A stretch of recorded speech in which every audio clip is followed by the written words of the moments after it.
श्रावण माह की नाग पंचमी तिथि पड़ रही है और दोस्तों कहा जाता है कि मंगलवार का दिन हनुमान जी का होता है और नाग पंचमी के दिन भोलेनाथ की पूजा की जाती है और इसी दिन किया गया 11 गेहूं के दाने वाला उपाय कभी भी विफल नहीं जाता है। अगर आपने भी श्रावण महीने में यह उपाय नहीं किया है तो इस उपाय से चूकना मत दोस्तों, क्योंकि इसी दिन किया जाने वाला पंडित जी द्वारा बताया गया 11 गेहूं के दाने वाला उपाय आप लोगों को जरूर करना चाहिए, क्योंकि दोस्तों यह एक ऐसा उपाय है जो कि इस उपाय को करने के बाद दोस्तों आपको फिर कोई और उपाय को करने की जरूरत नहीं है, क्योंकि सबसे बड़ा और सबसे नया ये उपाय पंडित जी ने अपनी अभी की शिव पुराण की कथा में ही बताया है। मैं जिस उपाय को आज हम आपको बहुत अच्छे से समझाने वाले हैं, इस वीडियो को देखने के बाद इस उपाय को समझने के लिए आपको कोई और वीडियो को देखने की जरूरत नहीं पड़ेगी। तो चलिए दोस्तों उपायों को शुरू करते हैं। देखिए ये दिन इतना खास होता है, इतना महत्वपूर्ण होता है। देखा गया है कभी कभी बड़े बड़े पूजा पाठ अनुष्ठान से जो मनोकामना पूर्ण नहीं होते, 29 जुलाई 2025 मंगलवार नाग पंचमी के दिन एक छोटे से उपाय करने से ही आपकी मनोकामना पूर्ण हो जाती है और बहुत सारे लोगों ने इस उपाय को किया भी है और उनको इस उपाय को करने का फल भी जरूर मिला है। अगर आप लोग भी इस उपाय को श्रावण नाग पंचमी के दिन करना चाहते हैं तो आप इस उपाय को पहले अच्छे से समझ लेना, सुन लेना, उसके बाद करना। आपको इस उपाय का फल जरूर मिलेगा और इस उपाय को कर लेने से आपके घर में चाहे किसी भी प्रकार की दुख और समस्या क्यों न चल रही हो, चाहे आपको उसका कारण भी नहीं पता है कि भाई ये समस्या किस कारण से चल रही है, उसका कुछ भी कारण हो सकता है, जैसे पितृदोष हो सकता है या किसी भी तरह का मंगल दोष भी हो सकता है और भी बहुत तरह के दोष होते हैं, कुछ भी हो सकता है। पर आपको इस उपाय को करने के लिए अपने दोष को पता लगाने की भी जरूरत नहीं है। बस मंगलवार के दिन आपको इस 11 गेहूं के दाने वाले उपाय को आप लोगों को कर लेना है। ये एक ऐसा उपाय है जिस उपाय को अगर किसी विशेष दिन पर किया जाए तो भाई उस विशेष दिन का जो है वह तो हमें मिलता ही मिलता है, पर हमने उस दिन पर इस गेहूं वाले उपाय को किया है तो हमें उससे भी बड़ा फल मिलता है और फल बहुत जल्दी मिलता है, क्योंकि आप इस उपाय को बहुत ही बड़े और विशेष दिन पर कर रहे हो। क्योंकि दोस्तों 29 जुलाई 2025 यानी कि मंगलवार के दिन नाग पंचमी तिथि का बहुत ही ज्यादा बड़ा महत्व होता है। इसीलिए दोस्तों आज की इस वीडियो में हम आप लोगों को 11 गेहूं के दाने वाला उपाय समझाएंगे, जिस उपाय को करने से अगर आपकी किसी भी प्रकार की मनोकामना है, किसी भी प्रकार की परेशानी है, सबसे ज्यादा समस्याएं आपके जीवन में ही है। अगर आपको धन प्राप्ति नहीं हो पा रहा है, रुपए पैसे की आपके घर में लगातार दिक्कत परेशानियां चलती चली आ रही हैं, आपका व्यापार, आपकी नौकरी अगर अच्छे से नहीं चल रहे हैं, जिसकी वजह से घर में लगातार आर्थिक समस्याएं बनी रहती हैं, घर का कोई ना कोई सदस्य अगर बीमार रहता है, आपस में एक दूसरे से लड़ाई झगड़ा होता रहता है, किसी की अगर बनती नहीं है, तो पूज्य गुरु जी ने कहा है कि जब आपके जीवन में ऐसी परिस्थितियां आ जाएं कि आप एक एक रुपया खर्च करने से पहले कई बार सोचने लगे हो, आपको धन प्राप्ति अगर नहीं हो पा रहा हो, तो आपको सिर्फ और सिर्फ 11 गेहूं के दाने से एक ऐसा विशेष उपाय करना है जो आपकी इन सारी समस्याओं को सिर्फ 7 दिन के अंदर ही समाप्त कर देगा। तो चलिए जानते हैं इन विशेष उपायों के बारे में। लेकिन उससे पहले जो भी मेरे भाई मेरी प्यारी बहनें आज चैनल पर पहली बार आए हैं या मेरी आवाज आज पहली बार सुन रहे हैं, अगर आप भी महादेव के सच्चे भक्त हैं तो वीडियो को लाइक और चैनल को सब्सक्राइब जरूर कर लें और कमेंट बॉक्स में लिखे हर हर महादेव ओम नमः शिवाय। अब हम समझते हैं इस वाले उपाय को हमें करना किस समय है। इस 11 गेहूं के दाने वाले उपाय को हमें इस नाग पंचमी के दिन करना किस समय है। तो देखिए इस उपाय को करने का जो समय है वह सुबह का समय है और शाम का समय भी है। अब देखिए यहां पर हम मुख्य रूप से सुबह का समय नहीं बोलेंगे, क्योंकि 29 जुलाई मंगलवार नाग पंचमी का दिन है और इस दिन प्रदोष काल के समय का बहुत महत्व होता है। बाकी अगर सुबह के समय भी करेंगे तो भी अच्छा होगा, उसमें कोई भी दिक्कत वाली बात नहीं है। तो चलिए जानते हैं इस विशेष उपाय के बारे में। लेकिन उससे पहले एक प्रार्थना, अगर आप इस चैनल पर नए हैं तो आप इस वीडियो को लाइक करें, चैनल को सब्सक्राइब करें और कमेंट बॉक्स में आप अपनी राशि या अपना नाम जरूर डाल दें, क्योंकि हम राशि से जुड़ा भाग्य भी बताते हैं और भाग्य में चल रही परेशानियों को दूर करने के लिए वह आसान से आसान उपाय भी बताते हैं। तो चलिए अब हम अपने सबसे पहले उपाय की बात कर लें। देखो गुरु जी ने कहा है कि अगर मंगलवार के दिन सावन महीने की नाग पंचमी तिथि पड़ जाए तो इस दिन आपको 11 गेहूं के दाने वाला उपाय तो अवश्य ही करना चाहिए। देखो यह उपाय यदि आपके जीवन में कर्जा बहुत अधिक है, आपके जीवन में संकट बहुत अधिक रहते हैं, आपके ऊपर बहुत अधिक विपदा आ रही है, बार बार आपको अपने व्यापार में और अपने धन में हानि देखने को मिल रही है, यानी कि आपको प्रत्येक कार्य में हानि हो रही है, तो आपको यह उपाय करना चाहिए। देखिए इस उपाय के लिए आपको 11 गेहूं के दाने आपको लेने हैं, ठीक है। 11 दाने लेने के बाद में आपको जरूरत होगी चावल के दानों की। 11 चावल के दाने और 11 गेहूं के दाने, और चावल के दाने खंडित नहीं होने चाहिए। अब आप कहोगे भैया गेहूं कहां से लेने हैं। देखो आपको किसी भी किराना स्टोर पर गेहूं के दाने आपको आसानी से मिल जाएंगे, जाकर ले लेना, ठीक है ना। 11 गेहूं 11 चावल के दाने लेने हैं। साथ ही साथ आपको एक तांबे का लोटा लेना है और उस तांबे के लोटे में आपको जल भरना है। जल आपका खुद के घर का होना चाहिए, मंदिर का नहीं होगा। अब आप ये सब सामग्री लेकर पहुंच जाओगे महादेव के शिवलिंग के पास में।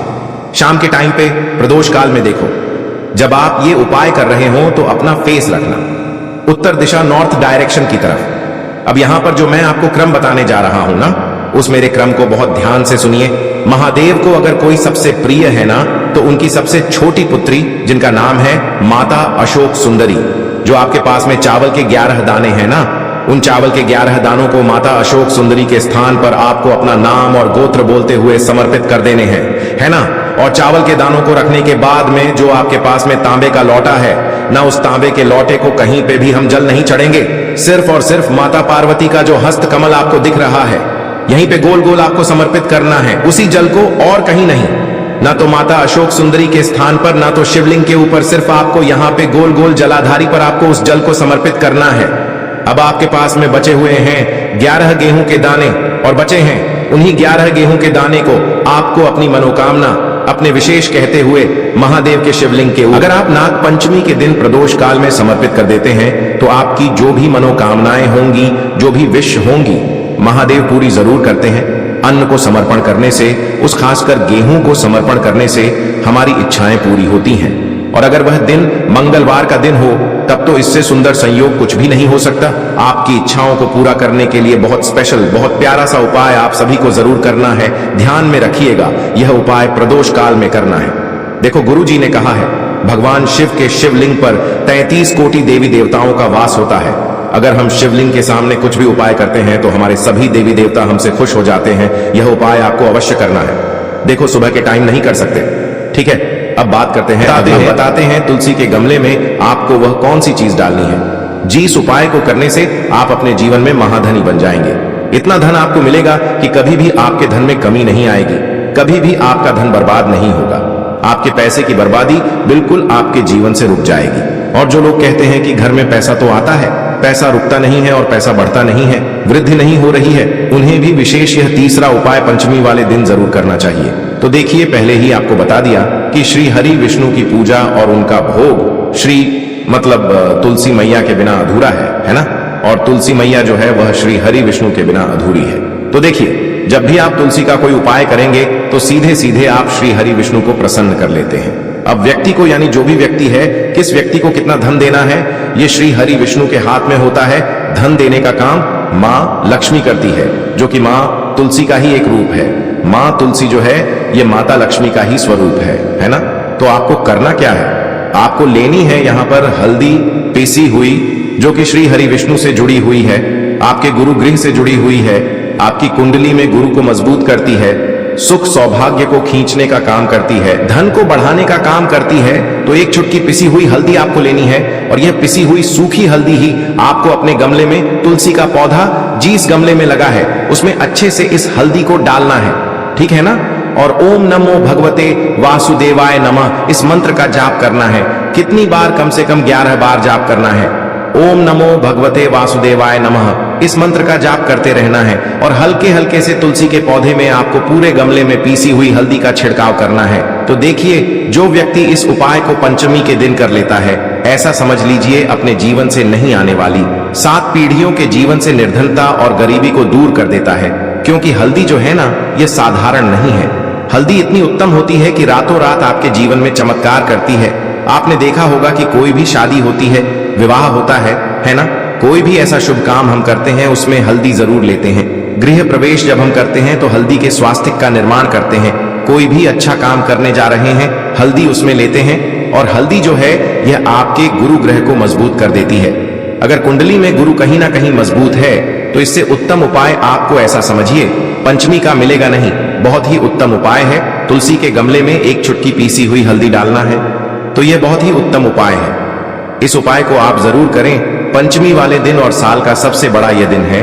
तो इस उपाय को करने से श्री हरि विष्णु और महादेव आपसे न केवल प्रसन्न होते हैं, आपसे इतना प्रसन्न हो जाते हैं कि जीवन में कभी आपके गरीबी और निर्धनता को नहीं आने देते हैं। तो चलिए अब बात कर लेते हैं अपने तीसरे उपाय की, जो कि मुख्य द्वार से जुड़ा हुआ है।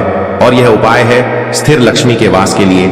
ऐसा पैसा आपके घर में आएगा जो आपके घर में ही रुकेगा। ऐसा पैसा कभी आपके घर में नहीं आएगा जो आपके घर से जाएगा और विशेषकर फिजूल खर्ची में जाएगा। अब आधे से ज्यादा लोगों की यही समस्या होती है कि घर में पैसा तो आता है लेकिन बहुत जल्दी घर से चला जाता है या फिर फिजूल खर्ची में चला जाता है। तो धन की बर्बादी जिन लोगों के घर में हो रही है उन्हें विशेषकर यह तीसरा उपाय करना है, या जिन लोगों के पास बिल्कुल पैसा आना बंद हो गया है, सर पर लगातार कर्जा बढ़ रहा है, उन्हें भी यह विशेष तीसरा उपाय करना है। तो देखिए आपको फिर से क्या लेना है। हल्दी लेनी है पीसी हुई, जो कि श्री हरि विष्णु से ही जुड़ी हुई है ना। पीसी हुई हल्दी लेनी है और थोड़ा सा पानी डालकर उसका गाढ़ा गाढ़ा आपको पेस्ट बना लेना है। अब इसी हल्दी से आपको अपने घर में स्वास्तिक बनाने हैं। कितने स्वास्तिक? एक स्वास्तिक आपको बनाना है अपनी तिजोरी पर, जिसमें आप पैसा रखते हैं। चाहे तो आप संदूक में रखते हैं, अलमारी में रखते हैं, जिस चीज में भी पैसा रखते हैं, बस वहां पर हल्दी से एक स्वास्तिक बनाना है। दूसरा स्वस्तिक आपको कहां बनाना है? अपने घर के मंदिर में, है ना। और 2 स्वस्तिक आपको बनाने हैं अपने घर के मुख्य द्वार पर बाहर की तरफ। हल्दी से 4 स्वास्तिक आपको बनाने हैं। 2 स्वास्तिक मुख्य द्वार पर बाहर की तरफ, एक तिजोरी पर, है ना, और एक अपने घर के मंदिर में। बस यह उपाय आपने अगर पंचमी वाले दिन कर लिया तो देखिए जो धन की तिजोरी है उसमें पैसा भरा रहेगा। कभी भी धन की तिजोरी धन से खाली नहीं होगी, क्योंकि जहां पर हल्दी का स्वस्तिक एक होता है वहां कभी धन की कमी नहीं होती है। हमेशा वहां पर धन की देवी माता लक्ष्मी वास करती हैं, क्योंकि हल्दी किससे जुड़ी हुई है? श्री हरि विष्णु से। और मां लक्ष्मी कहां होती है? जहां श्री हरि विष्णु वास करते हैं। अब बात करें कि आपके घर का मंदिर जो है उसमें अगर आप एक स्वास्तिक बनाते हैं तो आपके घर से ऊर्जा जो है पूरे में ऊर्जा फैलती है ना। तो आपके घर में पॉजिटिव एनर्जी बढ़ती है, सकारात्मक ऊर्जा बढ़ाती है जब आप अपने घर के मंदिर में हल्दी का स्वस्तिक बनाते हैं। आपके घर से बुरी शक्तियां, नेगेटिव एनर्जी जैसी चीजें बिल्कुल आपके घर में नहीं रुकती हैं। मुख्य द्वार तो इतना उत्तम होता है कि मुख्य द्वार से ही मां लक्ष्मी की नजर सबसे पहले आपके मुख्य द्वार पर ही पड़ती है। और मुख्य द्वार पर अगर आपने हल्दी के स्वस्तिक बना दिए तो मां लक्ष्मी देखते ही प्रसन्न हो जाती है, क्योंकि यह श्री हरि विष्णु से जुड़ी हुई है ना। और हल्दी के स्वास्तिक जहां पर जो व्यक्ति अपने घर के मुख्य द्वार पर बनाते हैं, ऐसा समझ लीजिए मां लक्ष्मी उनके घर में वास करती ही करती है और कभी भी ऐसे घर को फिर छोड़कर नहीं जाती है। स्थिर लक्ष्मी का वास आपके घर में होगा। यह हल्दी के स्वास्तिक वाला उपाय पंचमी के दिन बहुत ही उत्तम है।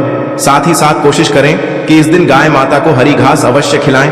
अगर आपको हमारी ये वीडियो पसंद आई हो तो हमारे इस वीडियो को लाइक करें, चैनल को सब्सक्राइब करें, कमेंट बॉक्स में लिखे हर हर महादेव, जय मां लक्ष्मी। अब बात करते हैं अगले उपाय। देखिए इस उपाय के लिए आपको मात्र 5 हरे मूंग के दाने आपको साबुत लेने हैं, खंडित नहीं होने चाहिए। इस बात का ध्यान रखें।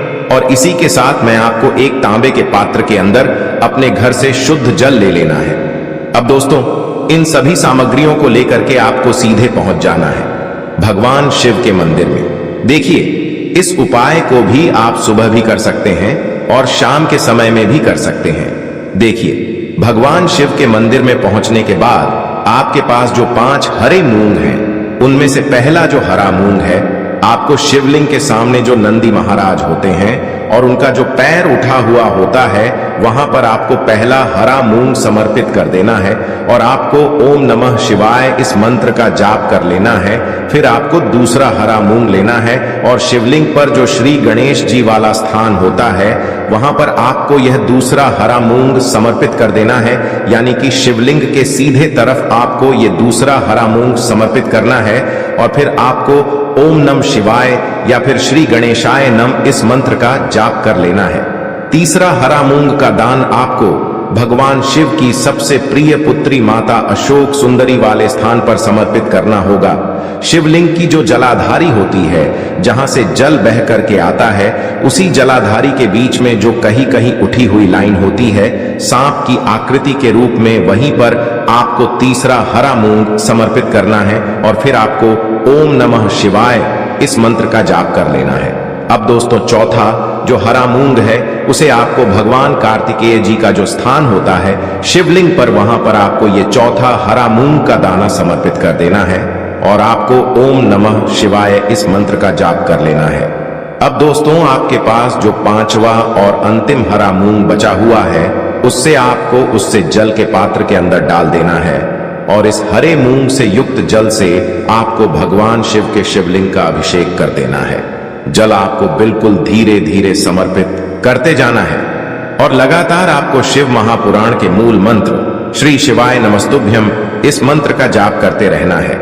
फिर आपको शिवलिंग के सामने बैठकर, यदि आप अपने बच्चों के लिए ये उपाय कर रहे हैं, यदि आप अपने बच्चों की बुद्धि ज्ञान और विवेक के लिए उपाय कर रहे हैं, तो उसके लिए आपको प्रार्थना कर लेनी है या फिर व्यापार में वृद्धि करने के लिए ये उपाय कर रहे हैं, तो उसकी कामना करते हुए आपको प्रार्थना कर लेनी है, या फिर अपनी नौकरी के लिए कर रहे हैं, या फिर अपने इंटरव्यू के लिए, या फिर धन की प्राप्ति के लिए कर रहे हैं, जिस भी कामना के लिए आप उपाय कर रहे हैं उसे परिपूर्ण करने के लिए आपको महादेव से प्रार्थना कर लेनी है और फिर आपको वापस अपने घर आ जाना है।